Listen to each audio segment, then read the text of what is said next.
Bondoso Pai, nossa gratidão por esse momento. Rogamos, ó Deus, que o Teu bom Espírito, que preparou esse encontro nesta hora, neste dia, o mesmo esteja conosco, falando aos nossos corações. E que o mesmo use, ó Pai, mais uma vez, para que possamos, ó Deus, testemunhar daquilo que realmente o Senhor quer fazer na vida de cada um dos teus filhos. Esteja conosco, atuando em nossas mentes nesse momento, em nome de Jesus. Amém. Bom, eu quero começar lendo aqui um texto bíblico, né? E para mim é muito interessante. Está em João, capítulo 9, verso do 1 ao 3, que diz assim: Caminhando Jesus, viu um homem cego de nascença, e os seus discípulos perguntaram: Mestre, quem pecou, este ou seus pais, para que nascesse cego? Respondeu Jesus: Nem ele pecou, nem seus pais, mas foi para que se manifeste nele as obras de Deus. Assim, esse texto, claro que não tem muito a ver comigo, porque eu fui quem pequei mesmo. E eu tenho consciência disso, mas o que eu quero aproveitar desse texto é as palavras de Jesus. Porque eu posso estar falando nesse momento para alguém que está com um problema de saúde, com uma doença, e às vezes quando a gente tem uma doença, um diagnóstico, a gente fica desesperado, né? E até a gente pensa que está só, que Deus não está conosco.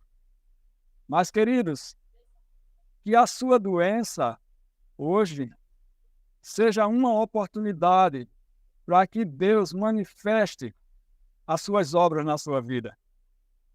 Esse é o meu desejo, né? Porque, na verdade, às vezes, a doença é uma oportunidade para Deus manifestar a sua glória na vida da gente. E eu me sinto privilegiado, né? Por ter tido esse problema, porque senão eu não estava aqui falando com vocês. Então, eu louvo a Deus por tudo, né, que Deus tem feito. Mas eu quero contar para vocês como foi que eu cheguei a conhecer a Igreja Adventista. Eu nasci no interior de Cortês, é uma cidadezinha pequena aqui no Pernambuco. E apesar de eu ter nascido num lar religioso, meus pais era da Assembleia, mas eu não tive assim uma educação religiosa. Então eu ia para a igreja forçado, assim, era criança, os meus pais levavam, né? Mas eu nunca entendi nada daquilo, né? E quando eu me tornei adolescente, eu já comecei a beber, fumar, né? E no interior, a gente tinha assim um hábito de beber cachaça, né? É coisa grossa mesmo lá, né? Cachaça. E eu comecei a fumar muito cedo também. E eu cheguei a fumar 2 carteiras de cigarro por dia. Eu fumava 2 carteiras de cigarro por dia. E cachaça eu tomava uma garrafa para tomar banho. Eu não tinha esse negócio de beber de dose. Eu não sabia beber de dose. Não. Eu chegava, pedia uma garrafa, aí colocava um quartinho, que a gente chama de quartinho, que era o copo cheio, e virava. Aí pegava ali uma banda de laranja, um negócio, e daqui a pouco outro copo, virava. Aí tomava ali aqueles 4 copos e ia para casa para tomar banho. Isso toda vez que eu largava do trabalho, né? Meus amados, olha, eu hoje eu fico pensando assim, eu disse um dia desse para minha esposa, quando eu morrer, para mim foi um privilégio muito grande. Se eu morresse hoje, para mim seria um privilégio muito grande ter conhecido a Deus, harmonizado a minha vida com Ele e descansar. Porque, queridos, olhando hoje para a minha vida assim desregrada como eu vivia, assim eu me admiro muito por estar vivo. Não é só o poder de Deus na minha vida, né? Para estar vivo. Porque as coisas que eu fiz com o meu corpo, com a minha vida, não era mais para. Eu não sou digno de ter mais digno. Porque era algo muito sério, né? Então, essa era a minha vida ainda jovem, lá no interior, né? Depois eu tive um caso com uma menina que foi daqui de Recife para lá no interior. E nesse caso que eu tive com essa menina, ela engravidou. E aí eu vim embora do interior para cá para morar com essa menina que estava grávida. E passei um tempo, né, morando com ela e o resultado foi 2 filhas que eu tenho com essa outra menina, né, que não é a minha esposa hoje. Então elas já são casadas, essas minhas 2 filhas já são casadas. Eu não contei tudo isso lá no meu canal, porque para o vídeo não ficar muito grande. Então hoje eu estou contando os detalhes, né? Deus está dando essa oportunidade aqui para contar os detalhes. Então eu vim morar com ela aqui, e aqui em Recife, a vida era diferente, porque eu fui trabalhar numa empresa de ônibus, só lá sentado, né? E eu comecei a engordar, né? Porque não tinha mais aquele exercício, aquela vida pesada lá do interior. Então eu comecei a engordar, eu comecei a tomar cerveja, aí comecei a crescer a barriga, né? E cheguei a pesar 113 quilos. O meu nome era o Gordo. Quando eu trabalhava na Borborema, eu tinha um crachá com o nome fantasia, era 1019, o número, e o nome fantasia era o Gordo. Aí Deus mudou para o Magro. Agora. Então Deus ele não gosta desse negócio da gente inventar coisa, não. Ele gosta das coisas como ele fez. Então ele mudou o gordo para o magro. Então eu comecei, né, essa vida aí desregrada, e depois eu saí da Borborema e fui trabalhar no Superbox, que hoje é o Extra, né? Eu fui trabalhar no Superbox, que hoje é o Extra. E lá eu tinha um amigo que era o gerente da rede de frios, que foi quem me colocou lá. Ele bebia muito, né? E ele bebia sempre comigo. E ele chamava assim, Matuto. Tudo que ele ia, ele me chamava, Matuto, vamos comigo, porque eu era do interior, ele chamava Matuto. E sempre a gente estava junto, bebendo, depois que largava.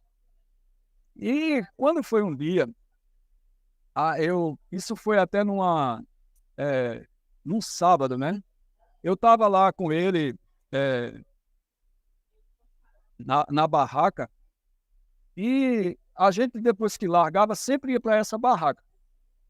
Já era assim, era um hábito. Largava e ia para a barraca, que era pertinho, barraca de um rapaz que a gente sempre bebia lá. E nesse dia que eu cheguei lá na barraca, eu disse para ele, olha, hoje eu não vou beber. Aí ele disse, por que não vai beber? Eu disse, porque eu estou sentindo umas dores no meu abdômen, do lado direito. Aí ele disse, olha, rapaz, isso é verme. Isso é verme. Vamos tomar uma que passa, rapaz. Isso vai, deixa de besteira. E eu, naquela influência, né? Porque quando a gente não tem Deus, a gente age de forma irracional. É interessante isso, né? A gente não raciocina, pensa. E realmente ali eu comecei tomando uma com ele novamente. E realmente a dor passou, né? E começamos a beber. E depois que terminou a farra, aí eu fui embora para casa. Nesse tempo eu estava morando em Monsenhor Fabrício, lá perto da Avenida Caxangá. Eu estava morando com essa mulher que eu tinha vindo para cá para morar com ela. Então eu morava ali na Avenida Caxangá, por trás, na Monsenhor Fabrício, ali perto do Detran. E quando eu cheguei em casa, e eu tomei banho e me deitei, daqui a pouco a dor começou de novo. Meus amados, eu nunca tinha sentido nada, assim, era fortão, aquele barrigão, 113 quilos. Era o cara mais saudável do mundo, eu achava, né? Pescoção bem gordo, assim, vermelho, né? Então, assim, eu achava que era o cara mais saudável. Nunca fui no hospital para nada. Eu nunca fui no hospital para nada. Então, nesse dia aí, eu comecei sentindo aquela dor. E a dor foi aumentando, aumentando. E daqui a pouco eu não suportei. Aí a mulher que eu morava com ela, ela foi na casa de uma vizinha que tinha um táxi. O marido dela tinha um táxi. E falou com ela para me socorrer. E, queridos, a dor foi tão forte que eu perdi o sentido. Eu perdi o sentido de tanta dor que eu senti. Eu terminei desmaiando, de tanta agonia que eu senti. E eles me levaram para o hospital, né, ao Agamenon, e lá eles, na emergência, eu sei que quando eu acordei, eu estava com uma profanide no soro, né? Eles tinham dado uma profanide e eu estava com um soro e aquela junta de médicos ao redor de mim. E ali eles começaram a fazer um interrogatório. Olha, a gente quer saber algumas coisas aqui, vai perguntar algumas coisas e você fala a verdade. Eu digo, tá bom. Aí eles disseram, você bebe? Aí eu digo, ó, uma garrafa de cachaça para tomar banho. Você fuma? Eu digo, 2 carteiras de cigarro por dia. Aí o médico ficou olhando assim e disse, olha, tem que falar a verdade. Eu digo, eu estou falando a verdade. Então foi ali uma discussão que a gente teve, né, com aquela junta médica, porque eles não acreditaram na maneira como eu estava falando, mas era a pura verdade. E eu já estava ficando revoltado ali com eles. Eu era assim, aquele matuto brabo lá do interior. E ali eles disseram, olha, o seu caso é um caso sério. Agora nós não sabemos o que é. Então o que é que a gente vai fazer? A gente vai enviar você para o Hospital das Clínicas, porque lá eles vão investigar para saber o que é que causou essa dor tão forte em você, a ponto de você chegar a esse ponto. Eu digo, tá bom. Aí eles prescreveram lá a requisição e a mulher que me socorreu me levou para o Hospital das Clínicas. E lá eu fiquei internado. Eu passei 1 mês e 11 dias internado no Hospital das Clínicas, só fazendo exames e nada descobrir. Eu fiz todo tipo de exames que vocês imaginaram. Um dos exames que eu não gostava, hoje é até melhor de fazer, porque na época, isso foi em 1995, então na época era muito ruim para fazer esse exame, que era a colonoscopia. Hoje nós temos já uma forma mais viável, né? Mais prática, a gente não sente nada, mas nessa época a gente sentia para fazer a colonoscopia. Era algo muito, assim, muito incômodo. E eu fiz várias colonoscopias ali, trânsito intestinal, tudo que você imaginar, eu fiz. Só que nesse período que eu estava internado, tinha uma jovem que também estava internada. E essa jovem, toda vez que eu ia para a enfermaria, eu passava no quarto dela e eu via ela deitada. Ela estava numa situação bem grave, né? Ela já estava internada há meses lá, que ela teve um problema numa artéria do coração, uma bactéria que se alojou na artéria do coração dela, e ela já fazia meses que estava ali internada. Então, quando eu passava, eu sempre olhava para ela, que ela ficava na cama assim, de frente para a porta, e ela estava ali com aquele cabelão e aquele rostinho bem pequenininho. Só que toda vez que eu passava, eu só via ela dormindo. Eu nunca via ela acordada, sempre era dormindo. E eu olhava assim, eu dizia, que menina bonitinha, né? Mas eu nunca via ela acordada, sempre era dormindo. E quando foi um dia, eu desci para fazer o trânsito, e quando eu cheguei no elevador, ela estava numa cadeira de roda, esperando o enfermeiro para levar ela, que ela não podia andar, e ela tinha um ferro, né, que ela andava com aquele ferro, porque ela já tomava a medicação, ela não tinha mais veia nos braços para tomar, ela tomava no pescoço. Então aquilo ficava sempre do lado dela. E ali eu perguntei, posso levar você? Aí ela disse, pode. Aí eu peguei a cadeira de roda e levei, que ela ia também para o setor de imagens. E eu levei ela, eu fiz o trânsito, ela fez o raio-x, e depois a gente subiu conversando, né?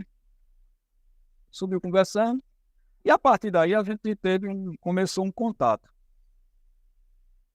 Sempre tinha uma televisão lá no hospital, e à noite as pessoas iam, os pacientes que estavam melhor iam para ali assistir. E eu estava lá sendo investigado, então eu sempre ia para lá assistir também. E quando eu chegava lá, às vezes ela estava. E ali a gente sempre conversava. E quando foi um dia, ela me emprestou um livrinho. Era aquele Conhecer Jesus é Tudo, do pastor Alejandro. É um livrinho azul. Alguém lembra dele? Então nesse tempo, eu detestava os crentes. Porque a imagem que eu tinha do mundo evangélico era de lá, do interior, tinha poucas igrejas lá, e era aquelas igrejas assim, pentecostais, aí era muita gritaria, aquela coisa, e eu fiquei com isso na cabeça. Eu não aceitava essa ideia, eu não gostava, né? Então, assim, até lá no hospital, quando os crentes chegavam para fazer visita, eu mandava eles ir embora. Eu não queria eles perto de mim falando, não. Eu não gostava disso, de jeito nenhum. Eu chamava eles de bode, eu dizia que eram os bodes que vinham gritar ali. Veja só como eu era, né? Meu Deus. E aí, essa menina me prestou o livrinho, eu entrei lá para o quarto e fui ler o livrinho. Quando eu comecei a ler, eu li ali a primeira história, que é de um rapaz feio que conquista uma moça bonita.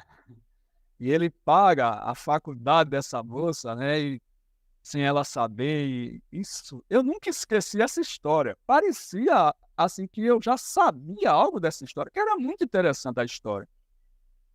Aquela história, ela, assim, eu não entendi muita coisa, queridos. Mas aquela história, ela começou a agir na minha mente. Deus começou a agir através daquela história. Porque a partir daquele momento que eu li aquela história, aquele livro, eu voltei para a jovem, entreguei o livrinho para ela e ela perguntou assim: você gostou? Eu digo: gostei. Gostei. Mas eu não dei muitos detalhes. Porque, na verdade, eu estava gostando, era da jovem. Que coisa interessante, né? Eu estava gostando dela. E aí, eu não dei detalhes do livro, mas algo me impressionou naquele livro. Por quê? Porque a partir daquele momento, eu já comecei a ter uma outra versão aos crentes, a partir daquele momento. Eu comecei a ter outra versão. Então, assim, algo na minha mente começou a mudar, né? Mas aí, tudo bem. As investigações avançaram e quando saiu o diagnóstico, né? Antes de sair o diagnóstico, os médicos pensavam que eu tinha apendicite. Ainda fui até para a sala de cirurgia para fazer cirurgia de apendicite. Mas quando chegou lá na hora, uma outra médica não deixou fazer a cirurgia de apendicite. Disse: não pode fazer a cirurgia de apendicite nele se não fez ainda a ultrassonografia e tal. E aí começou questionando, eu creio que foi Deus que usou aquela médica ali, e ela questionou a junta médica e eles não fizeram a cirurgia da apendicite. E aí, no final da investigação, eles descobriram que eu estava com a doença de Crohn.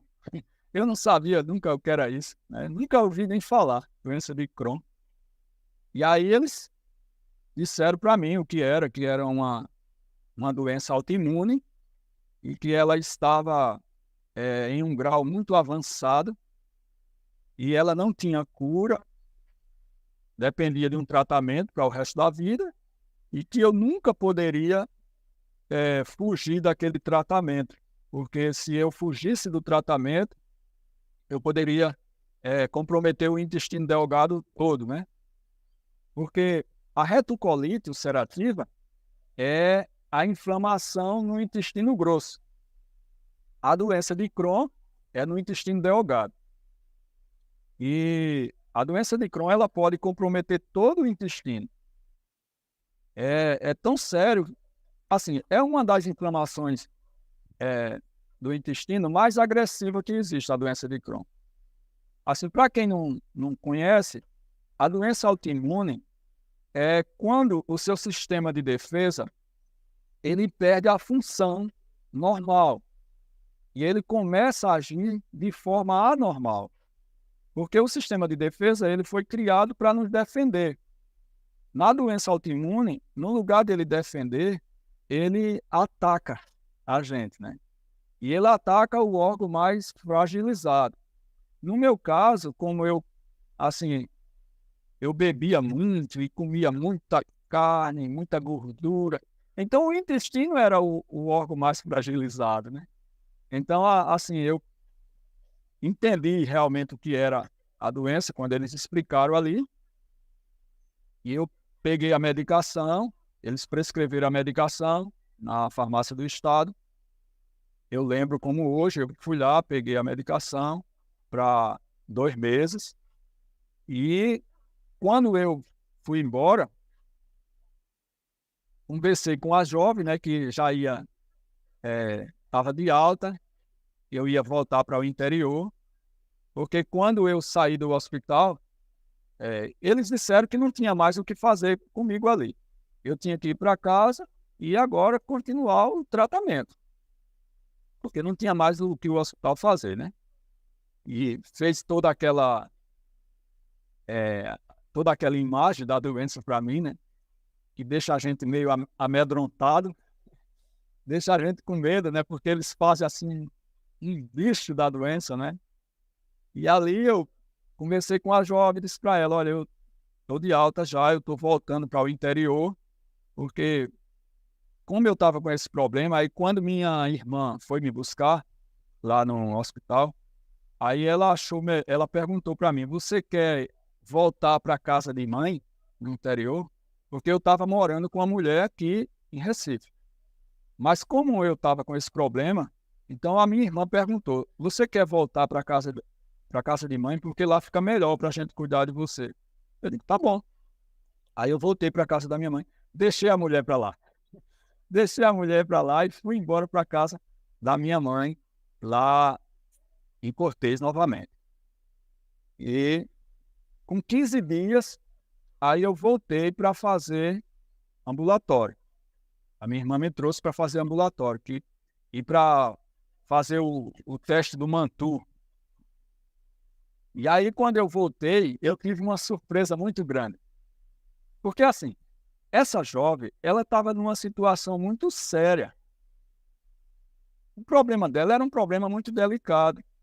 E ela já estava ali há meses. E, assim, é algo na nossa mentalidade, assim, como humano, não dá para entender o que aconteceu com ela. Porque não tinha chance de acontecer o que aconteceu com ela da forma que aconteceu. Quando eu voltei com 15 dias, ela já tinha recebido alta. E eu fiquei assim muito é, é, é, espantado assim, como que ela já recebeu alta. Aí a menina disse, eu fui procurar ela lá na enfermaria que ela estava e uma outra pessoa que estava lá no quarto, aí disse assim, a Sandra, ela recebeu alta. Ela ficou boa e já foi embora para casa. Ficou boa? Como que ela já ficou boa? Veja só como é as coisas. Deus só permitiu que ela ficasse ali até me conhecer. Quando teve o contato comigo, na mesma hora Deus fez um milagre na vida dela, queridos. Porque o caso dela não era algo simples, não. Era algo muito sério. Para vocês terem uma ideia, ela só vivia lá deitada. A medicação que tomava já era no pescoço, não era mais nos braços, que não tinha veia. Era um negócio muito sério. E eu fiquei assim encantado com aquela notícia. Como é que ela já saiu? Aí a menina foi e me entregou um papelzinho e disse: olha, ela deixou isso aqui para você. Aí quando eu olhei, era o endereço. Era o endereço, né? Aí eu fechei ali o endereço. Tudo bem. Fiz o mantru, passei na médica lá e voltei para o interior. Aí quando foi na outra semana, aí eu chamei a minha irmã, que é a caçula, a encostada a mim, era quem estava dando todo o apoio para mim. Aí eu chamei a minha irmã e disse: olha, você não pode me arrumar dinheiro para me visitar uma menina lá em, em Jaboatão? Aí ela olhou para mim assim e disse: agora foi, rapaz, tu vai procurar sarna para te coçar. Tu estava num relacionamento, deixasse a mulher para lá para vir embora se cuidar da saúde. Agora tu já tá de olho em uma menina que tu conhecesse num hospital. Rapaz, e a quieta, José, ela disse comigo, a minha irmã. Aí eu digo: não, mas é uma amiga. É que eu queria fazer uma visita para ela. Aí ela foi, me arrumou o dinheiro. E no sábado de manhã, veja, tudo era no sábado. Aí no sábado de manhã, eu peguei o ônibus e vim embora para cá, para Jaboatão. Eu nunca tinha vindo em Jaboatão. E eu comecei a seguir o que estava no papel. Aí desci, o ônibus, tudo ficou indicado ali. Aonde eu entrava, o Colégio Mário Mota, que dava para Socorro. E eu comecei seguindo o roteiro, né? Interessante. Quando eu cheguei em Socorro, que eu entrei na rua e estava lá no endereço, aí lá eu tive uma outra surpresa. Isso era umas 10h30, umas 10 horas para 10h30 da manhã. Aí quando eu cheguei na porta, que olhei, não era o endereço dela, era a igreja de Socorro.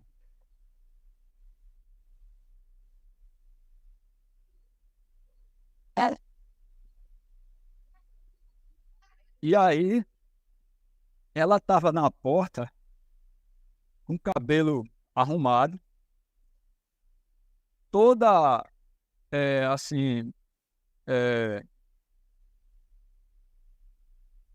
toda arrumada, aquele vestido grande, né? Bem, cabelo grande. Tava uma outra pessoa, querido. Quando eu olhei para ela, que ela olhou para mim, ela estava na recepção. Aí ela disse: você veio? Nunca esqueci esse momento.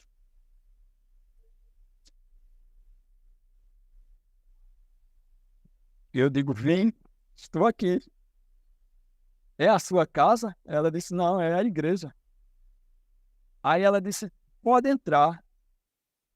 Aí o irmão que estava passando a lição, o irmão Ivanildo, ele parou a lição.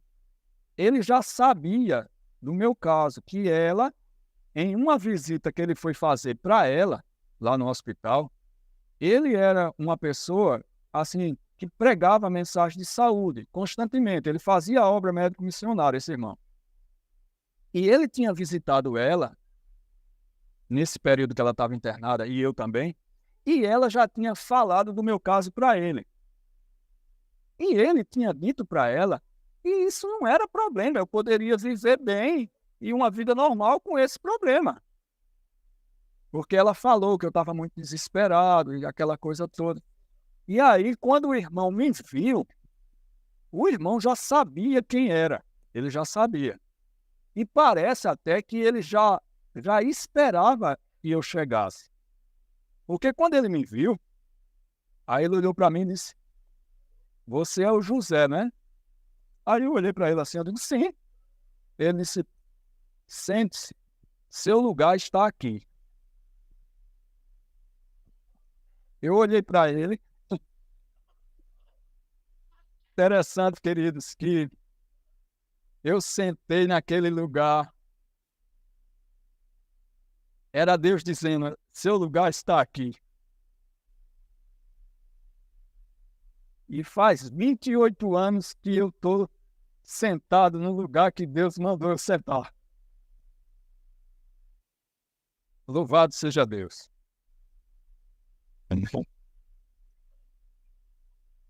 Ele terminou a lição, e aí ele me levou para a casa dele, e lá foi muito engraçado. Ela foi para casa e eu fui para a casa dele, do irmão. E lá ele começou a fazer uma série de perguntas para mim.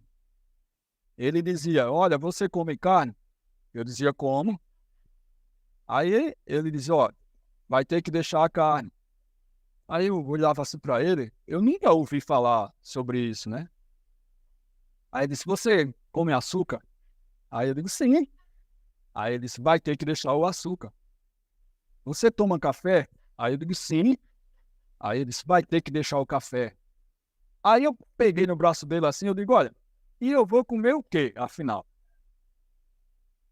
Aí ele disse, calma, calma, José, eu vou explicar tudo para você. Sente aí. Aí eu sentei no sofá dele e ele começou a explicar a mensagem para mim. Queridos, eu não tinha mente para compreender nada, porque a minha mente era totalmente embotada, devido à vida desregrada que eu vivia. Mas vocês acreditam que a partir daquele momento o Espírito Santo começou a agir? Porque tudo que ele me falou, eu entendi o que ele me falou. Eu entendi. E eu sempre fui uma pessoa assim, muito decidido naquilo que eu quero. Eu fui sempre uma pessoa assim de opinião própria, assim, que não volta muito atrás quando eu quero algo, né? Eu sou uma pessoa assim que sempre, por ter vindo de uma família, é, assim, meus pais eram muito de palavras, tá entendendo? Então tinha isso, né? E tudo que ele me explicava, eu entendia o que ele estava dizendo, queridos.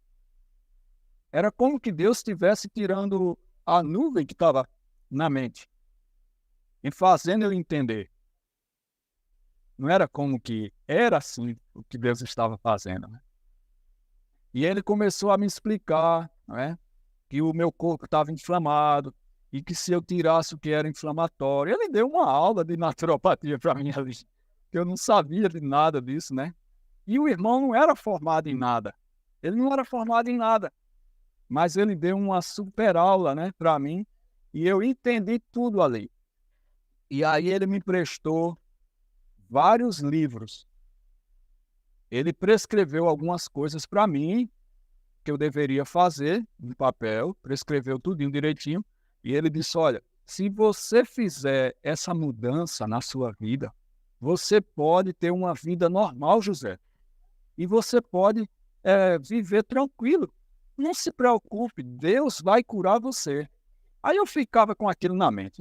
Então, eu acreditei, porque eu queria viver. Eu queria viver, né? E o meu desespero é porque, assim, eu jovem, né, com um problema daquele, que diante da imagem que os médicos fizeram para mim no hospital, eu fiquei com muito medo, né? Hoje eu não tenho mais medo dessa doença, porque eu sei o que é isso hoje, né? Mas na época eu tinha muito medo.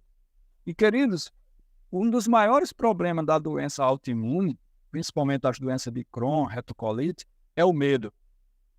O medo é o maior problema. Porque, assim, as pessoas, elas não... Olha, chega um momento que você não sai nem de casa, com medo de ter que dar vontade de ir no banheiro. E interessante que você tem vontade de ir no banheiro e às vezes não é nada, não sai nada. E você não consegue, assim, ter autonomia própria para ir para os lugares, para sair. É muito sério essa questão. é diarreia constante e aquela diarreia pitada o tempo todo. E a pessoa fica com medo de sair, com medo de andar.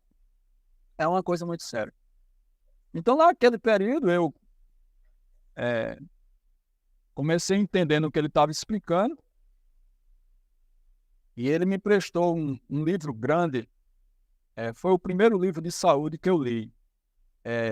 Medicina Natural ao Alcance de Todos, que é de La Saeta, Acharan. É um livro grande, da capa vermelha. Hoje tem ele na Amazon, mas antes era bem grandão ele, bem grosso. Aí ele me prestou esse livro e me emprestou também um livro de Elisa Biasi, Viva Natural, que tinha cataplasma, de argila, essas coisas. E depois eu vendi muito dele na comportagem desse Viva Natural, vendi bastante. Aí ele me emprestou aquele livro e me emprestou outros livros menores, tudo sobre saúde. Eu botei tudo aquilo debaixo do braço e fui embora para Cortês. Quando eu cheguei em casa, aí eu disse à minha mãe. Minha mãe olhou para mim e disse, que é isso? Aí eu disse, olha, a partir de hoje, foi entrando dentro de casa e falando para minha mãe, olha, mãe, a partir de hoje, eu nem vou tomar mais os remédios. Aí minha mãe olhou assim e disse, o quê? Eu digo, eu nem vou tomar mais os remédios, eu nem vou mais tomar café, eu não vou mais comer açúcar, eu não vou mais comer carne, eu não vou mais comer isso, não vou mais comer aquilo. Aí minha mãe olhou para mim assim e disse, ô meu filho, você endoidou, foi? De onde você veio, que veio assim, com esse problema? Aí ela ali, na mesma hora, ela mandou chamar a minha irmã e disse, olha, tu vem aqui, Isabel, que teu irmão tá doido. Ele tá aqui dizendo com a história que não vai mais tomar os remédios, que foi a maior luta para conseguir esse remédio na farmácia do estado. E ele tá dizendo que não vai mais comer nada. E, olha, tá com um bocado de livro na mão. Tu não sabe o que tá acontecendo. Vem cá conversar com esse homem. Aí minha irmã chega. Minha irmã é muito engraçada. Aí quando ela chegou, ela disse, e aí, José, o que foi que houve? Aí eu contei tudo para ela. Eu digo, olha, eu conheci um homem que ele falou para mim que eu posso melhorar, Isabel, desses problemas e eu posso viver sem tomar nada desses remédios. Aí ela olhou para mim assim e disse, tu tem certeza do que tu tá fazendo, José?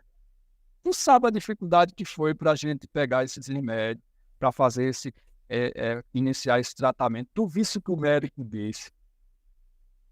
E interessante que o irmão, ele não tinha dito a mim que era para parar os remédios. Mas eu entendi que eu precisava parar aquilo ali. Então, ela disse, o que é que tu vai fazer agora? Eu digo, olha, eu quero que você me ajude. Aí peguei a lista que estava no bolso. Aí puxei a lista que o irmão tinha prescrevido lá. Eu digo, olha, eu quero que você compre tudo isso aqui para mim. Essas verduras, essas frutas. Você vai me ajudar ou não vai? Aí minha irmã olhou para mim assim e disse, bom, se é o que você quer, né? E não resta tentar, né? Então vamos tentar. Se você está acreditando nisso, vamos tentar. Porque já pelos médicos não tem cura mesmo. Então vamos tentar aí, vamos ver. Aí ela foi comigo em Ribeirão, comprou todas as frutas, verduras, e agora eu comecei a fazer a mudança, né? Comecei, passei um bom tempo comendo na dieta crua, o irmão prescreveu lá. E eu passei um bom tempo. Queridos, eu comecei a perder peso. Rápido, perder peso. E eu fiquei assim, muito, muito assustado. Aí eu fui na casa do irmão, com medo, porque eu estava perdendo muito peso. Aí o irmão olhou para mim assim, aí eu digo, olha, rapaz, eu estou preocupado. E eu estou com medo. Ele disse, qual é o problema? Eu digo, é porque eu estou perdendo peso muito rápido. Aí ele olhou para mim assim e disse, mas você não estava com excesso de peso? Rapaz, você estava com 113 quilos. Se você agora começou a perder peso, você está começando um processo de cura, você está sendo curado. Aí ele disse, você está lendo o livro que eu emprestei para você? Aí eu disse, estou lendo. Ele disse, pronto. Então, quando você avançar mais na leitura, você vai entender o que está acontecendo. Aí eu voltei para casa. Cheguei em casa, peguei o livro e comecei a observar novamente o livro. Aí, lá no livro, esse livro que eu estava lendo de La Saeta, aí dizia assim, que o corpo, ele só joga fora o que prejudica, nunca o que necessita. Eu nunca esqueci disso. E os meios pelos quais para fora essas toxinas é através do suor, através das fezes, através da urina. E começa a explicar a questão. Aí eu, quando comecei lendo, eu comecei entendendo. Eu digo, bom, então quer dizer que não é nada ruim o que está acontecendo comigo. E eu fiquei tranquilo novamente. E continuei. Aí, nesse período que eu estava com essa mudança, a jovem começou a me visitar nesse período. Ela sabia que o irmão tinha passado esse tratamento, e eu estava fazendo tudo direitinho, e ela começou a me visitar para saber o que eu estava precisando, para fazer o que o irmão mandou. E ela ia para lá, ela levava arroz integral, arroz vermelho, arroz cateto, que eu não sabia nem o que era isso. Ela começou a levar as coisas para mim daqui. E quando ela chegava lá, conversava comigo e tal, e ela começou a me oferecer um estudo bíblico. Aí, como eu estava assim, já sentindo um certo carinho por ela, né? E eu achava aquilo muito interessante, porque ela saía daqui de Jaboatão para ir para Cortez sozinha. Então, para mim, ela já estava interessada também em mim. Eu ficava pensando, né? Aí ela começou a me oferecer o estudo bíblico e levou uma Bíblia para mim de presente. Eu tenho até hoje ali essa Bíblia. É uma corrigida fiel. Ela levou para mim, está toda marcadinha, já caiu até a capa, eu mandei botar outra capa. Ela levou uma Bíblia para mim de presente e ali começou a fazer o estudo comigo. De 15 em 15 dias, ela ia para lá, para fazer o estudo bíblico comigo. De 15 em 15 dias, ela ia. E eu estudando aquilo ali. Toda vez quando ela vinha, quando ela terminava ali o estudo bíblico, conversava com a minha mãe, que ela ia embora, aí eu ia acompanhar ela até na estação do ônibus lá não é rodoviária, é uma estação do ônibus que chama lá. Aí eu ia acompanhar ela, quando eu chegava lá, eu queria dar um cheiro nela, né? Aí ela não deixava, não. Ela nunca deixava. Eu ficava assim, revoltado. Por que ela não... Aí uma vez eu peguei ela assim, por que você não quer que eu lhe dê um beijo? Aí ela disse, é porque eu só namoro com um jovem que for cristão. E você não é um cristão. E eu só namoro com um jovem que for um cristão. E ela tinha feito uma oração, depois foi que ela me falou, que ela tinha feito uma oração para Deus, e Deus, assim, que só queria namorar com um jovem que fosse adventista, né? E que fosse um pregador e fosse vegetariano. Vê a oração que ela fez. Hoje ela diz que Deus respondeu demais para isso, para ela. Não foi bem assim que ela queria. Então ela tinha feito essa oração. E eu não sabia de nada disso, eu pensava que ela não estava interessada. Aí, por que ela não quer? Eu ficava pensando, mas eu não entendia, né? Ela era uma pessoa sincera. E ela, assim, ela foi uma pessoa bem firme, né? Nos princípios, né? Porque ela não se deixou levar. Aí eu sei que eu continuei o estudo, continuei fazendo as mudanças, depois parei a dieta crua, comecei com a alimentação vegetariana, fazendo atividade física. E aí, queridos, depois de uns 6 meses que eu estava com essa mudança, eu já não sentia mais diarreia, já não sentia mais a dor, e eu sentia dores constantes, já não estava mais doendo nada, e eu fiquei muito feliz. Eu comecei a ficar muito alegre. Eu saía para vocês terem uma ideia, eu saía, e antes eu era sedentário, e agora eu saía de Cortês para a usina Pedrosa, caminhando. É longe. E eu fazia essa caminhada para a casa da minha irmã, só para testar, para ver se eu estava bem mesmo. Eu comecei a usufruir, né, essa nova vida. Fiquei bem magrinho, né? As pessoas olhavam para mim assim e diziam, rapaz, olha, o que é que aconteceu com você? Você está muito doente, né? Aí eu ficava, como que eu estou muito doente? Agora eu estou melhorando e a pessoa está pensando que eu estou ficando muito doente, só porque eu estava magro, né? As pessoas têm uma ideia que saudável é quando a pessoa está gorda, né? É muito sério isso. E aí, resumindo, né? Resumindo a história, depois de um bom tempo, terminamos um estudo bíblico, e aí ela não viu decisão nenhuma minha. Eu não tomei nenhuma decisão.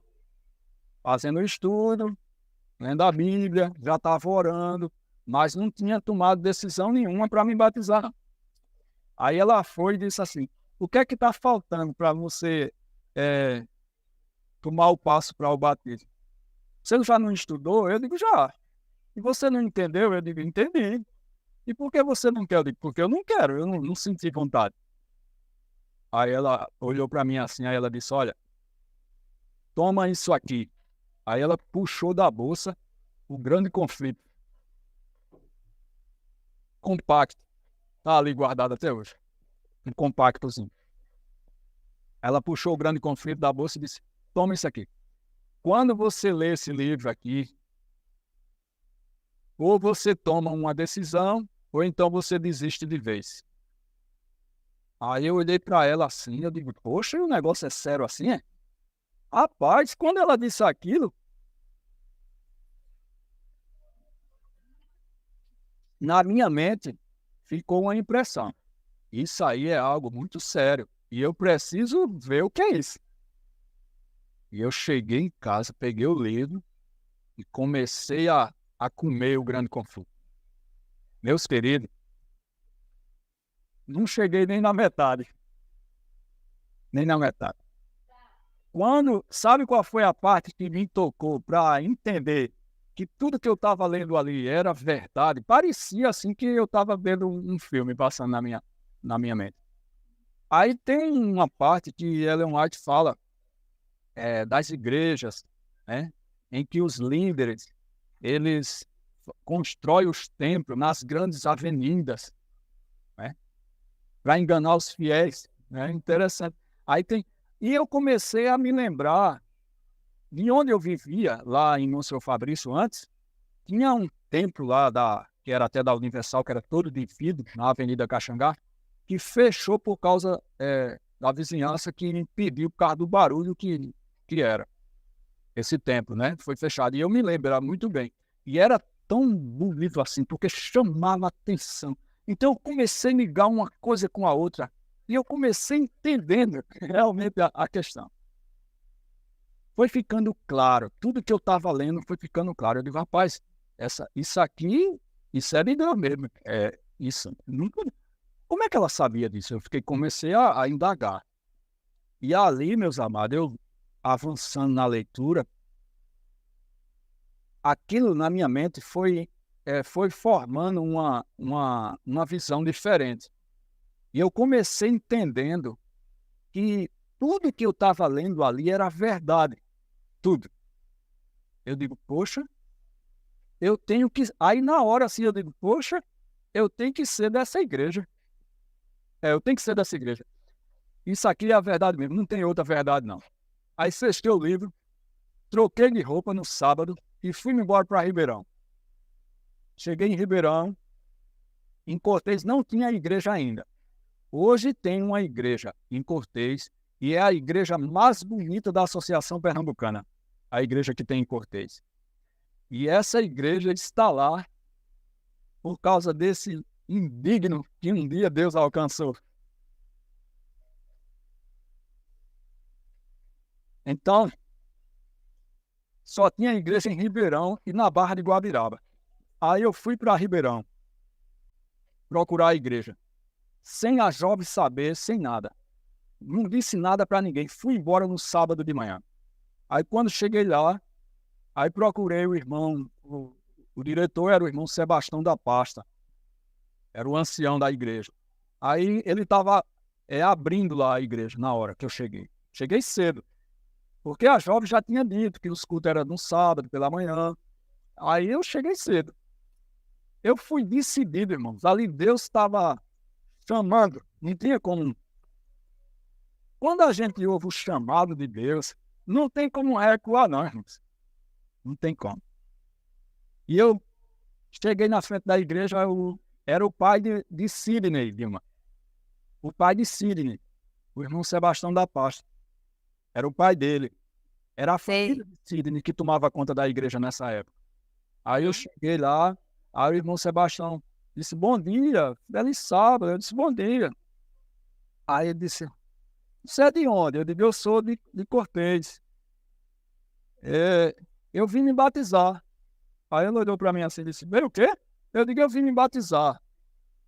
Aí ele disse, como veio se batizar? Aí eu contei para ele, eu digo, senta aqui. Aí ele sentou, eu digo, olha, eu estou estudando a Bíblia há 9 meses que eu estou estudando a Bíblia. Eu já fiz todo estudo bíblico. Eu estou na metade do grande conflito.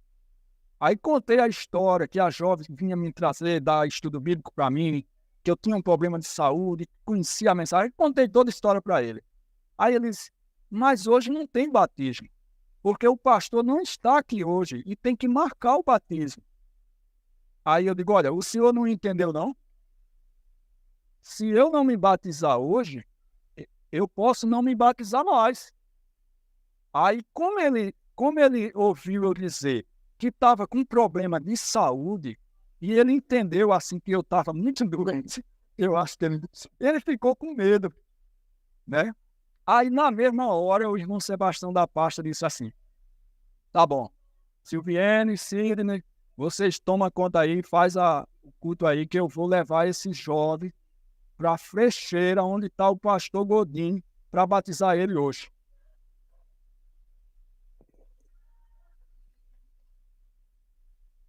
A gente não tinha nem dinheiro da passagem. Aí ele foi comigo para a BR, chegou lá na BR, pegou uma carona. Aí o carro estava indo para onde? Para Maraji. Ele disse, pronto, leva até Frecheira. O cara, pode ir, vamos. Aí a gente subiu no carro do Inter e foi embora para Frecheira. Quando chegou lá, aí o pastor era o pastor Godinho, pastor Godinho. O pastor Godinho já estava no púlpito, né, para pregar, porque a gente demorou muito para chegar lá. Aí o pastor já estava no púlpito para pregar, o pastor Godinho. Se preparando na plataforma para pregar, aí o irmão chamou ele e disse, pastor, esse rapaz, aí ele contou bem rápido assim a minha história, disse, esse rapaz chegou na igreja hoje, ele disse que quer se batizar. E eu disse a ele que era para marcar o batismo, para acertar com o senhor, porque... Mas ele tem um problema de saúde, pastor, e ele conheceu a igreja por meio dessa mensagem de saúde, e ele fez uma mudança na vida dele. Pastor, tem que batizar esse homem, porque já pensou se ele tiver... Aí falou assim, cochichou no ouvido do pastor. Eu entendi o que ele quis dizer, né? Mas não era isso, é porque eu estava decidido. Aí ele foi, o pastor disse, olha, tem uma bata no meu carro. Pegou a chave e disse, pega a bata, tá lá no meu carro. Prepare ele. Aí o irmão tirou a bata, toda machucada lá da mala do carro, vestiu em mim, a bata branca. Aí chegou na frente da igreja, fez a profissão de fé, explicou para a igreja lá de Frecheira o que estava acontecendo e que ele não poderia se negar a batizar, porque eu estava dizendo que conhecia toda a mensagem, que tinha feito todo o estudo. Aí ele começou a fazer as perguntas e tudo que ele perguntava, eu ainda explicava o que respondia, eu explicava. Ainda explicava para ele algumas coisas. Aí no final, levantaram a mão e lá Ele me batizou, depois ele me levou para a casa dele, pastor Godinho. Eu passei o sábado com ele e depois do pôr do sol voltei para casa. Aí na outra semana eu fui visitar a jovem. E quando eu cheguei lá, em Socorro, na casa dela, aí foi uma alegria e uma tristeza que ela teve. Porque foi uma alegria porque eu disse para ela, olha, eu já estou batizado. Aí ela ficou muito alegre com isso, né? Mas ficou triste porque eu não comuniquei para ela tirar foto, para participar, que ela queria acompanhar, né? E eu não dei essa chance para ela. Já estava batizado. E ali eu já comecei a falar, a pregar, a contar assim, a minha experiência para os irmãos. E daí por diante, já são 28 anos, né? Pregando essa mensagem, né? 28 anos, esse ano já faz 28 anos, né? Então essa é uma parte muito interessante da história, né? Então quando eu me batizei, aí agora eu comecei namorando a jovem. Ela viu que agora não era só porque estava interessado, eu agora estava realmente convicto, né? E aí ela aceitou o namoro, a gente começou namorando, depois noivou, e depois a gente foi para Comportagem. O irmão me levou para Comportagem, aquele irmão que tinha dado o estudo sobre saúde, ele me levou para Comportagem, me levou para a casa dele, eu passei lá um bom tempo na casa dele, comportando e morando na casa dele. Para vocês terem uma ideia, queridos, vejam o que é a igreja adventista. Eu nunca esqueço isso. Muita gente fala mal da igreja adventista, né? Porque não sabe o que é essa igreja, queridos.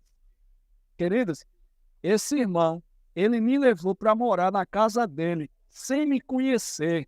Como é que uma pessoa leva uma pessoa para morar na casa dele, sem conhecer a pessoa? Ele não me conhecia, eu era em outro lugar, do interior. E ele me levou para a casa dele. Eu fiquei lá morando com ele e a esposa dele. E ali eu comecei aprendendo a fazer até as comidas vegetarianas que ela fazia. Eu comecei aprendendo ali tudo com ela. E comprando meus móveis, comprei os meus móveis, guardava lá na casa dele. E depois esse irmão fez o meu casamento. Ele fez o meu casamento na casa dele. Fez a festa lá na casa dele, do casamento. A gente casou, né? E o resultado é que hoje nós temos essa jovem, né? É a minha esposa, a Sandra. Nós temos 2 filhas, né? A Letícia e a Elisa. Já estão maior do que eu. Estão maior do que eu já, as meninas. E faz 28 anos que eu venho pregando essa mensagem. Durante esse tempo, eu descobri uma coisa. Eu descobri, queridos, que não tem doença. O que tem é doente, que precisa encontrar o grande médico, que é Jesus Cristo. Não tem doença, queridos. Tem doentes. Porque não importa a doença que você tenha, você pode viver e viver uma vida útil, apesar de qualquer doença, qualquer problema de saúde. Não quer dizer que durante esse tempo, eu passei, olha, veja só, depois que eu fiz essa mudança, eu passei 16 anos sem nunca sentir uma crise.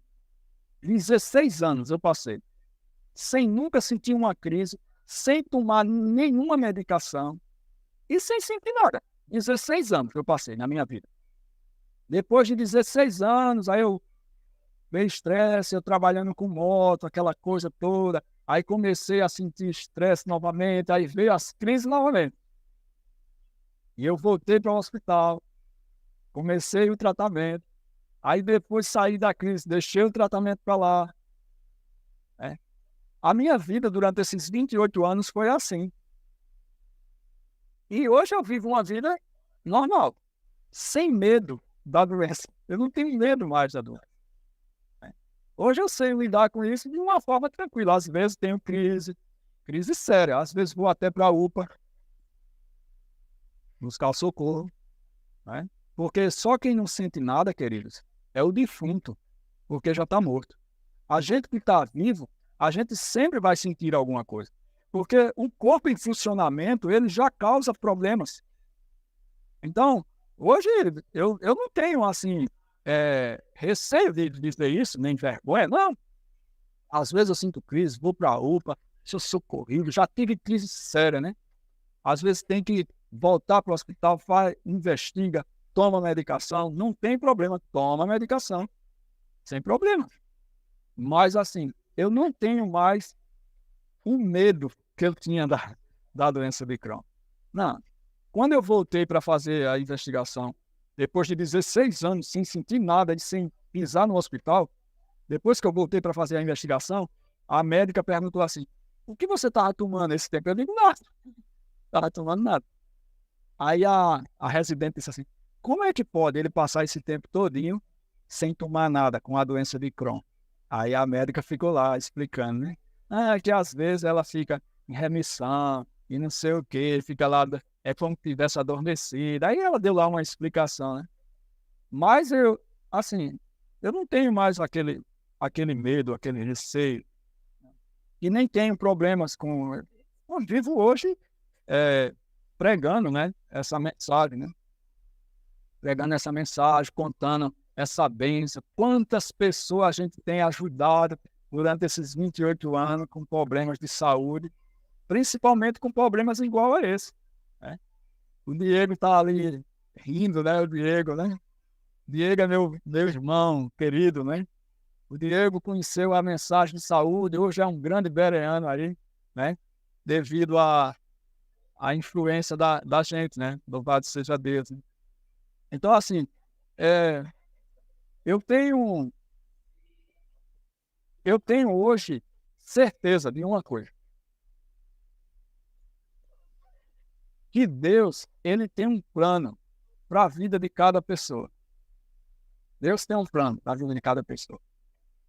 Hoje eu vivo uma vida com sentido. Hoje minha vida faz sentido, né? Antes não tinha sentido. Hoje tem sentido. Porque hoje eu sei por que é que eu vivo e para que vim. Antes eu não entendia isso, né? Quando eu descobri que mesmo eu sendo, mesmo eu acabando com a saúde, sendo aquele alcoólatra, com aquela vida desregrada, mas eu descobri que Deus me criou e Ele me ama, mesmo assim, meus amados. Quando eu descobri isso fez uma diferença tremenda. E quando eu entendi que Deus tem essa mensagem, né, de saúde, porque a mensagem de saúde, para mim, ela não é mais uma mensagem a ser entendida, não. Foi a tauba da salvação. Foi a porta que Deus encontrou para me alcançar. Então, hoje, quando eu falo de saúde para as pessoas, às vezes as pessoas não entendem porque eu prego tanto sobre saúde, só prego sobre saúde, tem gente... Mas, olha, é porque, assim, hoje eu entendo o chamado de Deus para mim, né? Deus tinha algo para mim, né? Então, assim, eu nunca quis saber de nada disso, né? E hoje, graças a Deus, eu trabalho como CSF, né? Hoje eu terminei um curso agora de naturopatia, graças a Deus. Cada vez mais, durante esses 28 anos, eu sempre estudando, né, sobre esse assunto, né, sobre saúde, e tentando ajudar as pessoas, passando a bênção, né, para as pessoas, né? A gente encontra pessoas aí, porque eu sempre digo, queridos, eu sempre digo nas minhas palestras: olha, seus hábitos é o seu destino. Não é a genética, não é a doença, não é nada, queridos. É os seus hábitos que é o seu destino.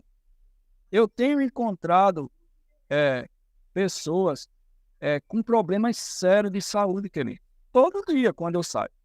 E a gente tem visto quantas pessoas com a vida transformada em pouco tempo, com pequenas mudanças de hábito. Porque todo problema é a questão dos hábitos, querido. Não tem como. É muito difícil uma pessoa viver bem com esse problema, a doença de Crohn, o retocolite. É muito difícil ela viver bem, mesmo que ela faça tratamento, ela não tem êxito, enquanto ela não retira o que é inflamatório na vida dela. Não tem como, não tem como, né? Quando eu vou para o hospital, às vezes fazer acompanhamento lá, consulta, eu chego lá, eu sento no meio daqui, a maior parte das pessoas que têm a doença de Crohn é mulher. O maior público é mulher dessa doença. E eu chego lá, às vezes está aquela roda de mulher lá esperando a médica chegar. E eu fico lá pregando para elas, né, explicando para elas, né? E tem coisa, aí elas ficam perguntando assim, e o senhor come cuscuz? Eu digo, claro. E o senhor come banana? Claro. Aí, porque na mente deles não pode comer cuscuz, não pode comer banana, não pode comer... Olha, é tanta coisa que a gente ouve lá, que eu fico assim, meu Deus do céu, que situação, né? E a gente fica, e eu fico ali explicando para elas, né? Às vezes eu encontro aquelas pessoas que faz pouco tempo que descobriu o diagnóstico, aí está ali com aquele medo de sair, medo porque... E eu fico ali, né, conversando com elas, explicando, né? Então, queridos, essa é uma parte da minha história, né? Eu, depois desse acontecimento na minha vida, eu comecei a pregar o evangelho lá em Cortês. Eu comecei comportando, né? Foi eu e a minha esposa fomos comportar. A gente comportou 4 anos, logo quando casou, né? E quando casou foi muito engraçado, porque quando eu cheguei para a minha irmã, que eu disse, olha, eu vou casar. Aí a minha irmã disse assim, mas como é que tu vai casar se tu não tem emprego? Tu não tem emprego, né? Tu não tem casa. Como é que tu vai casar? Eu digo, olha, mas para casar não só precisa da noiva, né? Eu já tenho. Foi uma loucura, né? Assim, para minha família entender. Eu ia casar vendendo livros, né? Sendo comportor, né? E eu passei 4 anos comportando. E ali eu comecei a pregar essa mensagem para um jovem que era meu vizinho, Adelso. E desse jovem fui alcançando o irmão dele. Alcancei uma família lá, né? E através dessa família, hoje temos a Igreja de Cortês, né? Que é uma bênção a Igreja de Cortês, né? Eu também, na minha família, minha mãe, que era da Assembleia, né? Minha mãe, meu pai morreu e ficou a minha mãe. E minha mãe, quando eu descobri essa verdade, que eu me tornei adventista, ela viu a mudança em mim, ela começou a valorizar a Igreja Adventista pelo meu testemunho, ela dava testemunho para as pessoas sobre mim, mas ela não entendia isso, né? E toda vez que eu falava para minha mãe, era uma luta, porque ela tinha na mente que filho não ensina para a mãe. Ela tinha isso na mente. Ela, assim, ela não sabia ler, era uma dificuldade muito grande. E aí, toda vez que eu levava mensagem para ela, que eu ia visitar ela, era uma briga. Aí eu digo, bom, então eu não vou mais falar, eu vou só orar pela minha mãe. E depois de 21 anos, ontem fez 5 anos que a minha mãe se batizou. 5 anos. Depois de 21 anos orando pela minha mãe, eu tive a alegria de participar do batismo da minha mãe, né? 21 anos orando por ela sem falar mais nada. Quando foi um dia, eu fui, há 5 anos atrás, eu fui. Ela morreu agora o ano passado, né, minha mãe. Mas assim, eu tenho a certeza de que vou reencontrá-la. A conversão da minha mãe foi algo muito interessante, porque a minha mãe, ela já tinha 86 anos e ela estava assim muito, muito doente, ela tinha muitos problemas de saúde, tomava muita droga, muito remédio, e ela já não entendia quase nada, porque não sabia ler, e eu ficava muito preocupado. Eu digo, como é que minha mãe vai morrer sem entender essa mensagem, meu Deus? Eu orava todo o tempo, né? E quando foi há 5 anos atrás, ia ter o programa dos 10 dias de oração. Aí a irmã disse assim, irmão, o senhor prega na terça? Eu digo, tá certo. Aí no final de semana eu fui visitar a minha mãe. Quando eu cheguei lá, eu dormi lá na casa da minha mãe, porque eu só ia pregar na terça-feira. Eu digo, eu vou ficar aqui uns 2 dias até terça-feira para voltar, que é o dia que eu vou pregar. Aí passei o domingo com ela, e na segunda de manhã eu estava ali fazendo um ano bíblico. Aí ela sentou perto de mim. E ela disse assim, ô José, eu acho que Deus vai me levar. Ela tem um entendimento assim, né? Que ela era da Assembleia e entendia, né? Que Quando morre, né, Jesus levou, né? Esse entendimento que eles têm. Aí eu disse, como que Jesus vai lhe levar se Jesus ainda não voltou? Ele só vai levar quando ele voltar. A senhora está querendo dizer que vai morrer?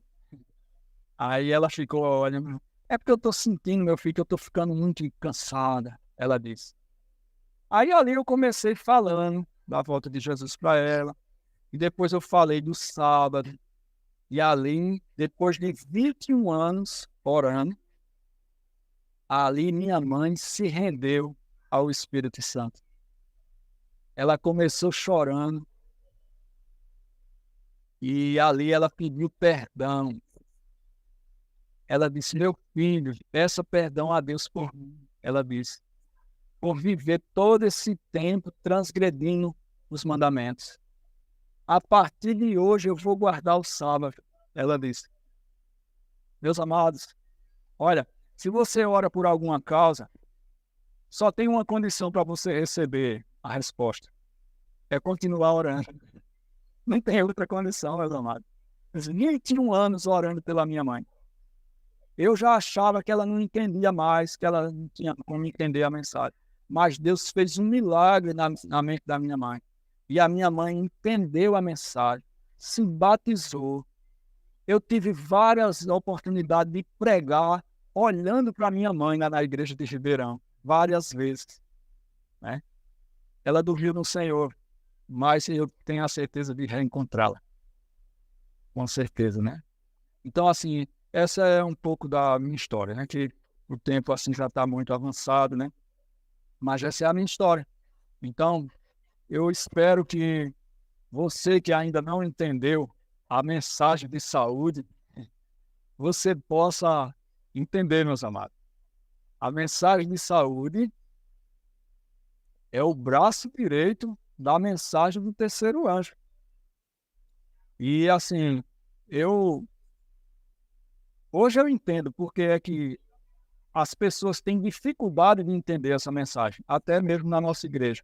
As pessoas têm dificuldade. E eu entendo por quê. Porque tem alguém preocupado nessa questão que é Satanás. Satanás está preocupado. E ele vai fazer de tudo, né, para atrapalhar, estovar essa obra.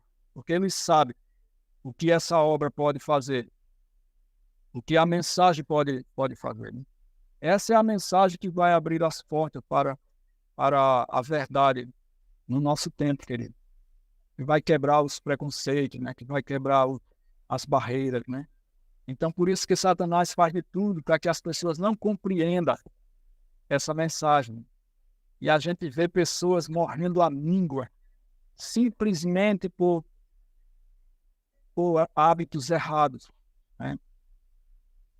Eu tenho encontrado durante a vida que eu tenho, durante esse tempo, eu tenho encontrado pessoas, irmãos, que deixaram de ser diabéticos por causa da mensagem de saúde. E eles dizem que os médicos dizem que diabetes não tem cura.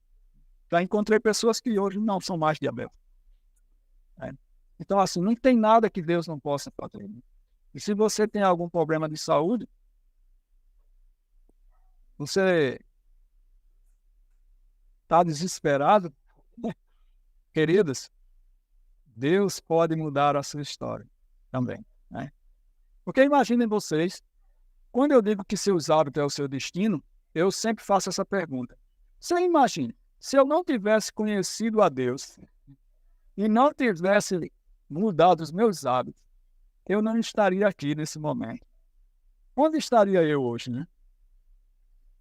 As pessoas que têm doença de Crohn, elas só vivem de vez em quando fazendo cirurgia, cortando um pedaço do intestino, onde fica obstruído. E eu faz 28 anos que eu tenho esse problema, nunca fiz nenhuma cirurgia. Louvado seja Deus. Né? Pode até chegar a fazer, mas até hoje, Deus tem me dado esse bônus extra, né? Deus tem dado essa bênção. Amém? Então, que Deus abençoe cada um de vocês e que nós possamos viver essa mensagem, queridos. Porque essa é a mensagem que vai preparar um povo para se encontrar com Jesus. Bondoso Pai, nossa gratidão por esses momentos em que passamos aqui em Tua presença. Muito obrigado, Senhor, porque o Senhor é bom e a sua misericórdia dura para sempre. Obrigado, ó Pai, porque o Senhor um dia me alcançou. Obrigado porque o Senhor mudou a minha mente, o Senhor trabalhou na minha vida e está trabalhando até hoje para que eu pudesse ainda, apesar dos problemas que eu tive de saúde, mas o Senhor me usou de uma forma que eu ainda pudesse ser útil. Isso é maravilhoso. Louvado seja o teu nome. O Senhor abençoe cada um dos nossos irmãos que estão conosco nesse momento, aqueles que ainda irão assistir esse testemunho, para que eles compreendam que assim como Deus teve um plano na minha vida, Ele também tem um plano na vida de cada um dessas pessoas. E não importa o problema que a pessoa esteja vivendo, o Senhor é o grande médico. O Senhor sabe como resolver e mudar a história de cada um dos teus filhos. Por isso, eu te agradeço por essa oportunidade, em nome de Jesus. Amém.